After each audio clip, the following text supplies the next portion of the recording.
Ladies and gentlemen, welcome back to the podcast. Listen, you heard the intro already. I'm here with my guy who I think he just represents the culture so hard, and I think so many people are going to relate to him right now. The one and only Tay Sweat is in the building. What's going on, fam? Man, thanks for having me, family. What's good? Man, I'm excited for this one, man, because I know what you bring. I think people right now, they love going through the show notes. They love trying to figure out people by clicking on the links, but let's do it justice, fam. Take us back to like the young Tay growing up. Where you from? Man, that's a great story. Honestly, man, it's been a long journey. I'm from Nashville, Tennessee, raised by a single mom, two boys. She made maybe $20,000 a year, wasn't a lot of money. And, it was rough. It was rough. And honestly, I wouldn't have had it any other way because that's what kind of gave me my edge. Going through, being raised in Nashville, a lot of times what people don't understand is it's not just where you're raised because a lot of people say, oh, from New York, you're from Chicago. Every city has its hood, right? Mm. Every city has its rough area. And even in Nashville, man, I grew up in that rough area. Not only that, being poor and not having the things that you need, that's one thing, but also growing up as a kid that's overweight, it's another thing. And that was me. I was 300 pounds. I mean, literally, man, you name it, I had it bad. um, I say, going through 15, 16 on up, I just started to change my life, man. I looked at the people around me. I said, look, I see a lot of older people who are working jobs and not making ends meet. They're overweight, they're sick, look like they're about ready to die. I don't want that to be me. Mm. So literally, man, I took it upon myself. I said, look, I got to start doing everything opposite. So the people in my circle and people in my area, they don't read. I gotta read. They don't eat, healthy, or they're eating a bunch of junk food. They're, not having water, whatever. I got to start doing that. And literally, I just kind of reversed everything that was going on around me. And, fast forward, man, here we are. Oh man, I like this. Let's get into it. Let's break it down. First off, man, I was just in Nashville in September. Yeah, you didn't even talk about how good those chicken wings are. I think they special. I think they special, fam. I couldn't do the hot. I had to do the medium. I couldn't make it. But let's break it down though. Like you grew up, right? You grew up around an environment. You're right. Everybody has their hoods, but I think there's some uniqueness in the fact that like at that 15 and at that 16, like you had the mindset to say, you know what, I'm gonna go opposite from what you guys are doing. Like where did that come from? Honestly, I'm, if anything, I could brag on myself about or pat myself on the back about, it's the common sense that I have, man. I'm not the smartest guy around, but I got some very good common sense. And for me, it just made sense. It was like, hey, every action has a reaction. Me thinking common. And I'm thinking, okay, yeah, we're in a pretty bad situation starting out, but I heard a really good saying when I was young, and it went, if you were born poor, it's not your fault. If you stay poor, it's your fault. Mm. And I started thinking to myself, man, it's not going to be my fault. So I'm going to start doing everything, anything I can do, I'm going to start doing it opposite so that I could actually stand up and say, hey, I did my best. So if I end up in this same situation, there's something else going against me. So that was one of the biggest things, man. And I stood up and I told myself, like, hey, you got to do something different because what's working now, whatever's going on now in your current environment, it's not working. So you gotta change it up. Mm. We'll get into this, but I think also that one thing I noticed that you're very proud of talking about is eating vegan, right? And eating vegan, and we'll get into that. But just like what has your experience been like? Some people right now listening, like he's switching everything up. He's going totally left. I'm thinking about going vegan. Like what's been some of the positives of that? Man, I first went vegan to reverse. I heard, there was a doctor at the time, Dr. Sabi, Dr. Africa, which is actually my spiritual father, or he became my spiritual father. I heard all these guys talking about, hey man, these two doctors are reversing diabetes, they're reversing Mm. cancer, and they're doing it with a diet, like what you eat. And I started thinking, okay, wait a minute. Because I had diabetes. I had, the juvenile diabetes. I had high blood pressure. I had all, Hmm. all the ailments, eczema. My skin was Hmm. crazy. And I'm thinking, man, if these two guys, black men, if they're doing something with a diet and it's changing all these people's lives, why can't I do it? Right. Mm. So I tell a lot of people who ask me, how'd you get this star? How'd you even think about this stuff? I come from what we call the Google generation.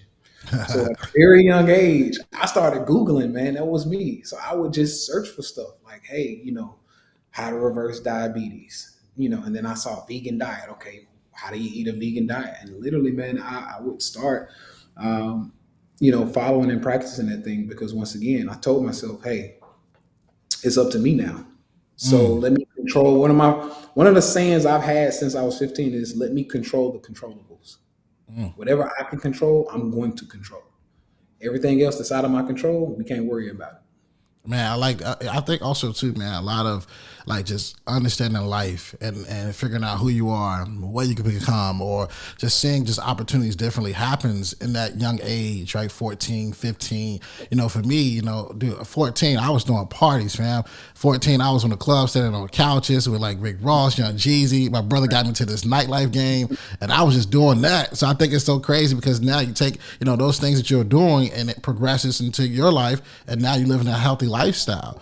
But when you went from like 15 to 16 and progressed on, to your adult ages, like when you look at those times and in terms of like understanding like money and figuring out, what money is important. Like, what was your thoughts on that, and then what led you to becoming a trader? Man, that's probably one of the best questions I got in a while.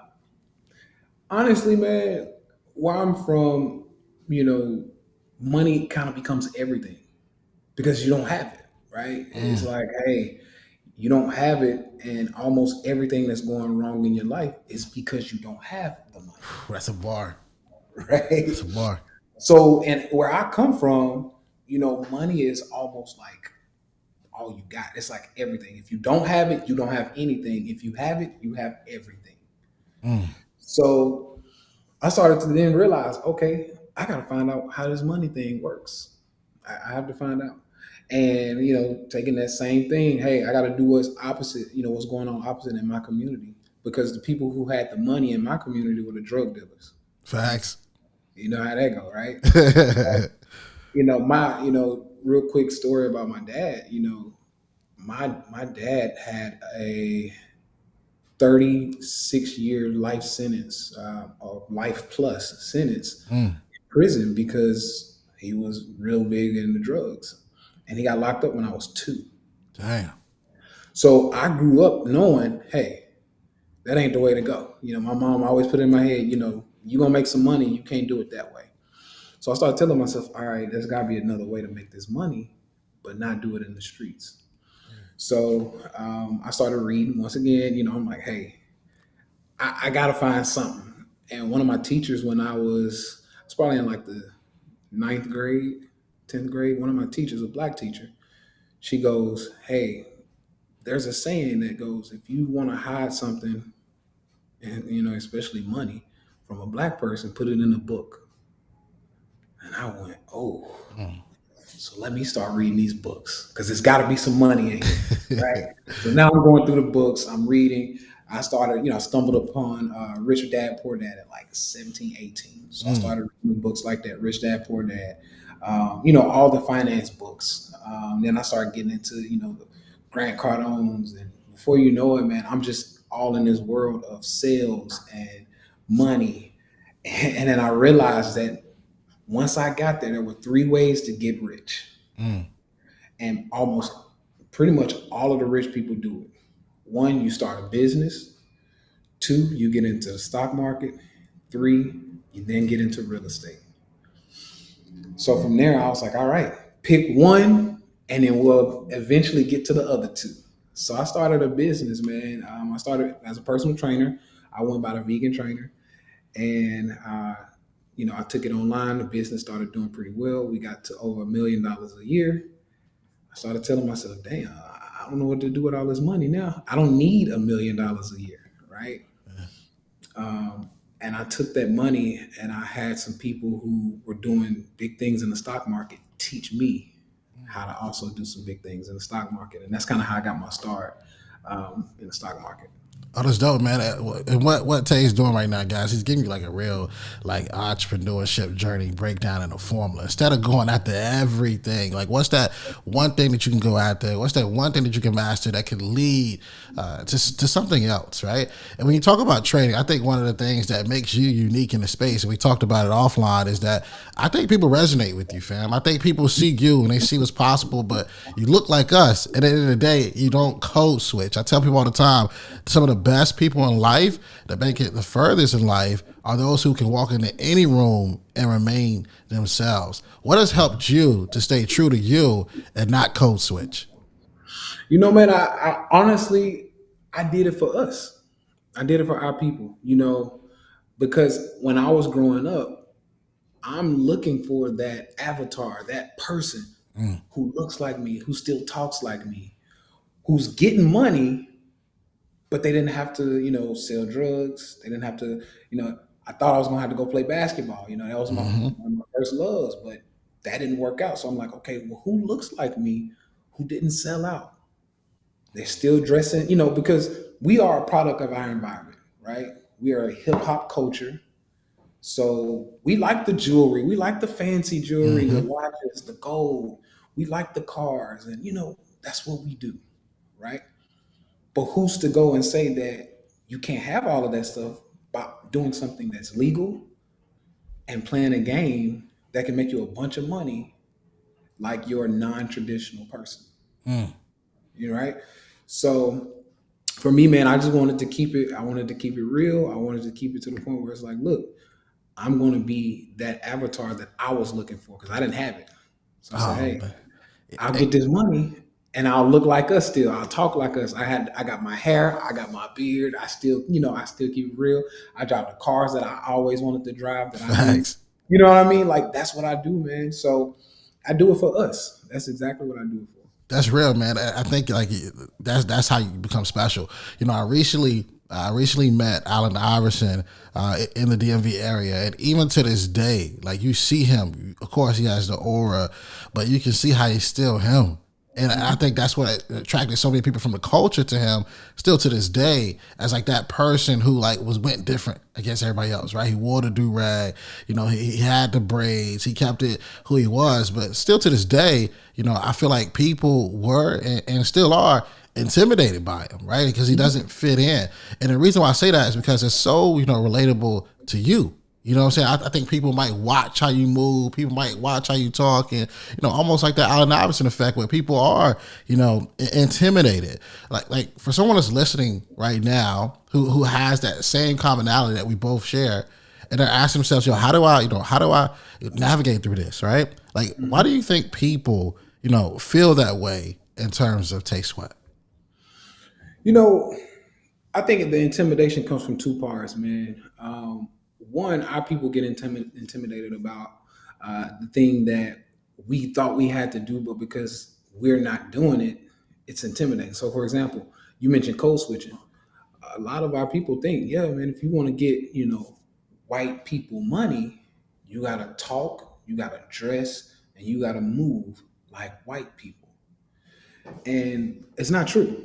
It's not true. So when you see someone who's not conforming to that, they're not following that game plan of, code switching, it's kind of scary. And as a matter of fact, because it's against the norm, it's against the grain. And once again, in our community, the only time we see a black person who does not code switch and they make a lot of money, they're either one or two things. They're a drug dealer or they're an athlete. And those two people are pretty, they're pretty intimidating to some people Mm-hmm. because, your athlete is this big, tall, strong, person who will smack you up if you get in the way. So some people get intimidated by that. And then, of course, the drug dealer, we know they're intimidating, right? Yep. They probably got a piece on you, like you just never know, right? So it's like, man, these are two dangerous beings. So now when we see someone who's black with money who never code switched, you go, dang, that's intimidating. That's Mm. intimidating. You dangerous. You're dangerous. So that's kind of how I've always interpreted. But that's also why. So right now I'm working on a book called "Fu Money." Oh, I like the title of You that. know what I mean? And I'm writing a book for this same question, man. For the same reason you asked me, why is it intimidating? One, I want to make it a norm. I want Mm, to talk about what FU money actually is because it's attainable by us, right? It's attainable. But number two, I wanted to kind of lay out those principles of how do you get the FU money because we kind of been lost. Like how do we get here? that's a book there, man. Right? So I lay it all out, and it's gonna make some people uncomfortable because I talk about some stuff, man. Like people who are having babies. I'm like, why are you still having sex? Right? Like maybe you need to stop having sex for a while. I have people, who are always asking these questions. I can't come up. I'm living paycheck to paycheck. Why are you celebrating? You smoking? You drinking? You going Mm. out partying? That's money we can hold on to and we can reinvest. Why are we using it for drugs and alcohol and parties? So I'm really gonna take the people through it, man, and get you to the promised land if you want to go. I like it. I like it, man. Now that I have you on the show, it's like I got to talk a little bit about like let's break down trading because so many people, right? Like they see those charts, they see those graphs, they see like the green squiggly lines, like talk about intimidation. Right? Like, that could be intimidation for a lot of people. For someone right now that's listening, saying, "Okay, you got Tay Sweat on the show. Like, can he give us some tips on trading? Like, should I be doing Bitcoin, Shibas at like $68,000? Like, I'm just trying to get in the game right now. Like what advice would you give a new trader? Man, the biggest advice I have to say is, and I teach this to my people in STB, secure the bag. I'm always telling them stop chasing. For any new investors, anybody who's just now getting in the space, if you just heard about it and it's running up, it's probably too late to get in. That's the first thing. And the reason why I say that is because I know they're in the game of money. There are good people and there are not so good people, right? And I personally know some not so good people who play this game at a very high level.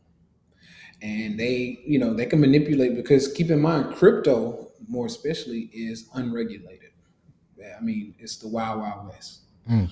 So you can pump crypto if you have enough followers, if you have enough influence, if you have enough money. There is some crypto or some coins that can be manipulated. And if you hear about a coin moving up, it's probably too late. Anybody who gets in at that point, we call them bag holders. Mm. They're gonna hold the bag while we take it, right?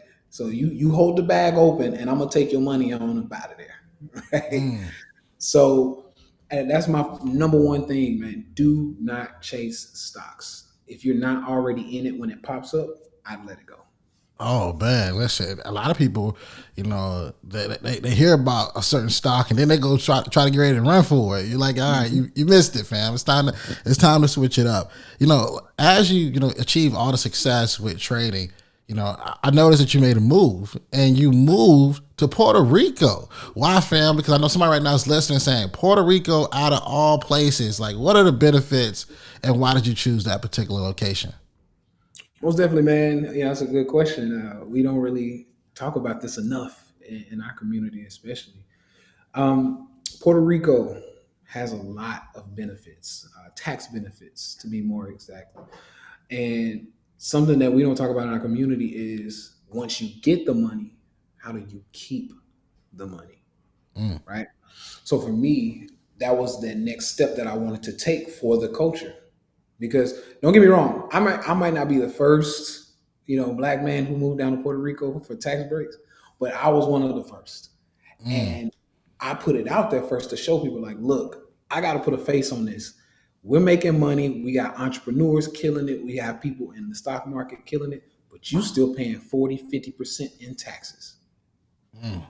How are you going to actually feed your family for a lifetime if you giving away half of your money, That's a right? whole bar.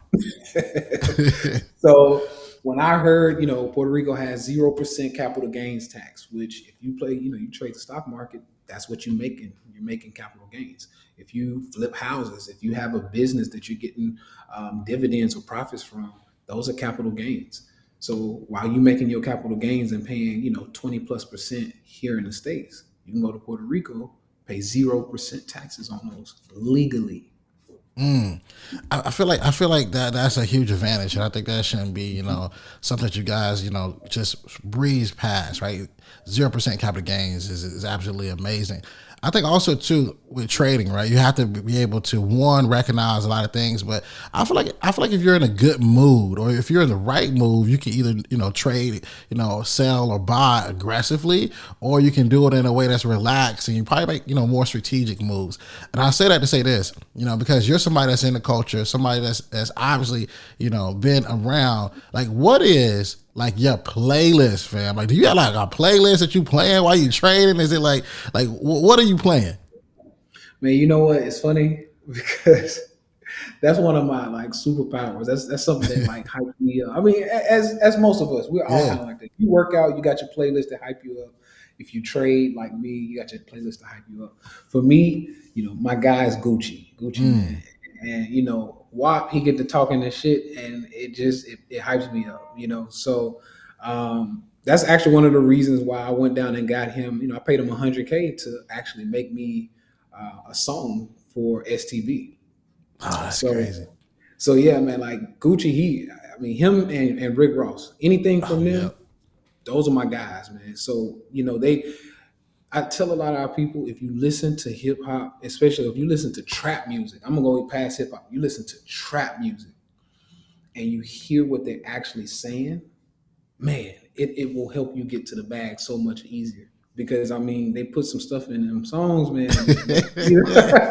Hey, put some stuff in the songs, man. Listen, my Yeah. son, man. Listen, my son is 2 years old. This is no cap, guys. I might add the video in it. His favorite artist is Rick Ross, and like every morning he's at that Alexa thing, and I hope I don't just make the Alexa thing come on, but every morning he runs up to it and he's like, "Hey, play Rick Ross. I'm not a star. Clean version." It's the craziest thing of all time. If it's not I'm not a star clean version, it's I got it. We try to get the clean version of that. And if it ain't Rick Ross, he ain't really liking it. He's in that phase, and now he's running around saying he wants to hear G Herbo. Yeah, he's 2 years old. And so you're right. That type of music. Like that type of music, it gets you excited, it gets you right. So I'm glad that we asked that question because somebody right now is like, well, okay, I'm gonna put in the Tay, playlist and let this thing rock out. But I want to, ask you something that you brought up because I know it'll be beneficial for the audience right now. You said this in another one of your YouTube videos. By the way, guys, make sure you click the link, check out his YouTube channel. But you mentioned, you gave away pretty much your productivity routine, which I thought was unique. And you wrote out, and you said three things I wrote down. You said have fun with the team is number one, in your aspect of that. And I'll let you elaborate on that in a second. Number two, you said fasting for 72 hours. And then number three, you said organizing your next 3 months. When you think about those productivity routines, why did you choose those three? And could you elaborate on them? Most definitely. Good question. So for me, balance is really key. And I say that lightly because there are some times in your life when you got to get to it, right? And that means, the family going to have to understand, hey, I'm getting ready to work 18 hours a day, 14 hours a day, whatever that looks like. So balance, it's a moving thing. But when I say balance, I ultimately mean that eventually you got to get back to, hey, it's family time. Hey, it's time, the team. So Mm, whatever your team looks like, family, friends, whomever that is, that's a supportive team, you got to spend time with them. You got to make sure that they know you still here and you love them, you care, all of that stuff. Because when you're on the grind, on a really hard grind, the way we move sometimes, your family, they might start to think, oh man, you don't love me no more, right? facts. You don't love me. So for me, man, my balance comes in waves, almost like a quarterly thing. So the way I do it is because I know I'm getting ready to go in, I'm getting ready to go hard. I spend time with the family before it goes, before I take Mm. off. So it's like, hey, let's have some fun. We like to do, we like to go out on a yacht. We bring Terry with us. Terry part of the team. I Yep. love Terry. So we bring Terry. We got the family. We all go out on the yacht. We spend time on the water. We jet ski. There's this thing we have called a sea bod where you can go underwater. It's cool. We have fun. Once that's done, we break bread, we eat, we have fun. I let the team know right there. Hey, family, I'm getting ready to go on a crazy journey. I'll see y'all in a few months. and it's not a literal thing. We'll see each other, on a day-to-day basis, but I'm zoned in. I'm locked in. So I have that time with the family, and then I fast because fasting helps me to get disciplined. Because if I can refrain from food, I can stay away from anything. That's a bar. Right? Anything. So nothing gets to me because I've already fasted and I've already gotten disciplined and set.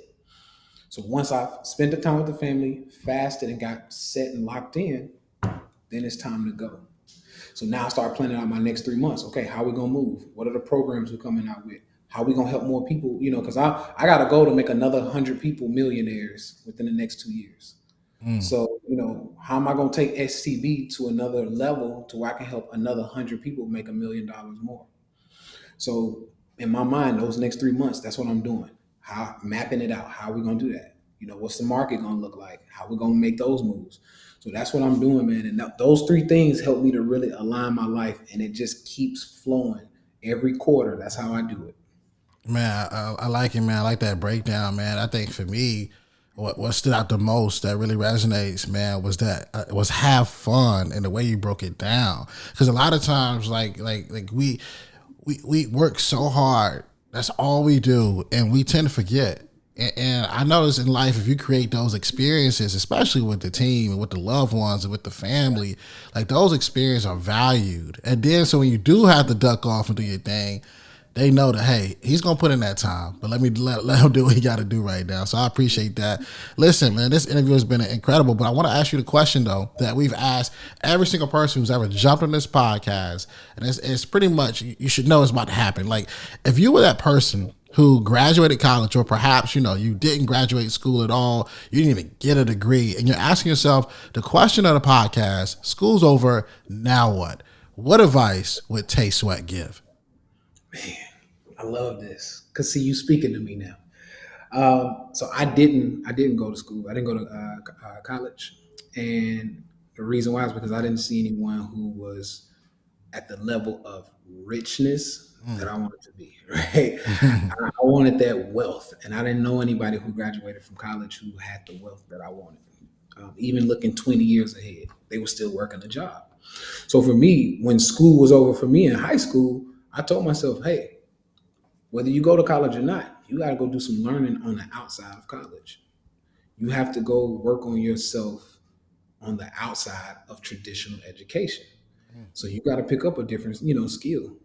You got to start a business. I don't care who you are. You need a side hustle. School's over. Now what? You got to get you a side hustle, baby. Because the money won't stop. If you're not making money while you're sleeping, you're falling behind. So let's get away from trading hours for dollars. So if you working, $20 an hour, that's cool. But let's get you something set up after work and start making some money when you go to sleep. That's for me like a game changer, because then you can start reinvesting that money into bigger things to help you eventually get away from trading those hours for dollars. Man, that's real, man. Powerful, man. Bars is nothing expected, man. I know right now people want to know more about you. They want to, they want to follow the YouTube channel. They want to follow you on social media. Just give us all your social media handles and where we can find you. Most definitely, man. At Tay Sweat, TAYSWEAT. And yes, Sweat is my real last name. I get that a lot. So Tay Sweat at Instagram, YouTube, pretty much anywhere, Facebook, you can find me at Tay Sweat. We got a lot of good stuff going on. I also have a free Facebook group that you can get into. Just hit me up on Instagram. I'll get you the link to that, because I'm only, I got to pay attention who's coming in there. So I don't just put the link out there for free. Right? But it's a free Facebook group. You can come in. I give free plays. I give away money, all that good stuff. We have a good time. So tap in with us. I got you. Listen, man, I appreciate you for rocking with us today. And for those of you that have been listening, always remember, dream it, believe it, go out and get it. Hey, what's up, fam? Thanks for watching. Don't forget, hit that subscribe button, smash that like button. We'll see you next week here at School's Over Now What. And always remember, dream it, believe it, go out and get it.